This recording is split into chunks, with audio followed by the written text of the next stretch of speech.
gold has given close to 50% profits in little over a year. It has performed better than Nifty, Sensex or any other mainstream equity benchmark. Every other month, gold is touching a new all-time high. So does it mean our mothers were right all along? Is gold the best investment? Or is it in a phase of a bubble and is it about to burst?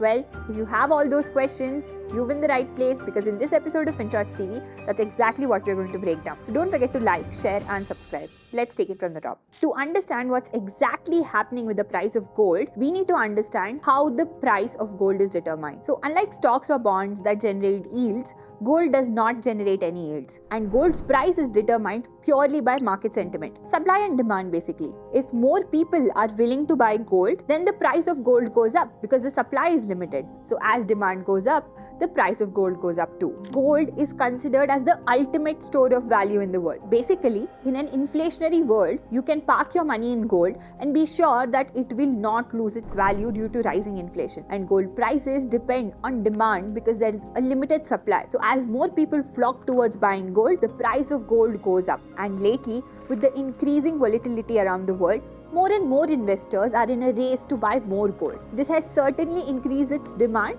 and has also propped up its prices. The geopolitical tension and the ongoing conflicts in the Middle East and Eastern Europe, the falling consumption and the fear of recession and trade wars have been the motivators for institutional investors and central banks to start hoarding gold. Since 2022, central banks, especially those in BRICS nations, have purchased over 1100 tons of gold. Just the 5 BRICS nations now hold about 20% of the global gold reserves. Experts think that this is happening because the central banks are shifting away from dollar-centric reserves as a hedge against financial sanctions and the weakening of the US dollar. Basically, they're afraid if anything goes wrong, the US could impose sanctions on them. And if that happens, their trade could stumble. They don't want to give US that leverage over them. And that's the reason why they are moving towards gold. Other investors are also worried about the weakening US dollar. Take institutional investors, for example. These are trust funds, huge PE investments, sovereign funds, etc. They are adding more and more gold to their portfolio because they fear that amid all this volatility, dollar might lose its charm and its value, and it would no longer be considered as a strong contender to be the world's reserve currency. All of these factors have contributed in increasing demand and have propped up the price of gold. But then the question is the current price of gold justified, or are we moving towards a bubble? I mean, this is a real concern. The thing is, gold might seem like the best asset class to consider during times of crisis, say like the 2008 financial crisis or the dot-com bubble or even the COVID crash. But if you see its long-term returns as against other asset classes, equities have actually done far better than gold. Take for example, the performance of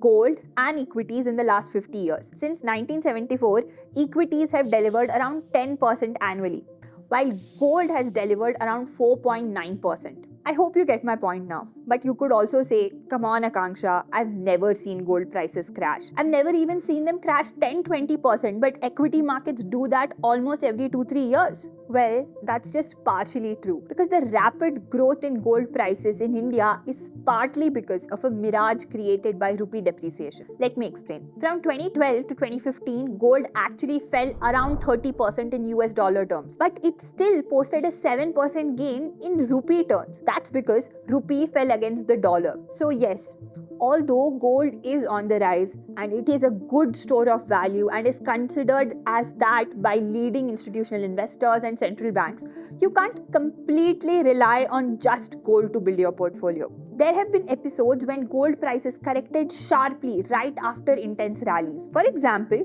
gold surged to an all-time high of around $1,900 per ounce in 2011. This was driven by fears of a global recession and US's debt concerns. And then it crashed severely. 30%. It stayed down for the next 3 years. Similarly, during the 1980s gold boom, prices spiked to $850 per ounce amid high inflation and geopolitical tensions. But then it fell sharply and didn't revisit the same highs for nearly multiple decades. So, like I said before, It is good to have gold in one's portfolio, but we should not just rely on a single asset class to grow our wealth. We can use gold as a hedge against inflation and as a store of value. Its upside might not match the explosive growth of equities in bull markets, but it can surely protect your wealth during downturns. So, what's the best way to invest in gold? Well, you could check that out in this video we've already made on FinShots TV. Let me just give you a brief about it. You could invest in gold through physical gold in the form of jewelry or gold coins, but you will have to pay some taxes and making charges on them. Next, you could invest in gold through ETFs and mutual funds. They offer liquidity and lower transaction cost as opposed to buying physical gold. And finally, another popular option was buying sovereign gold bonds. This was a government scheme that was available up until early 2024, but has now been scrapped off. Can you guess why? You can let us know in the comments. See you on the other side.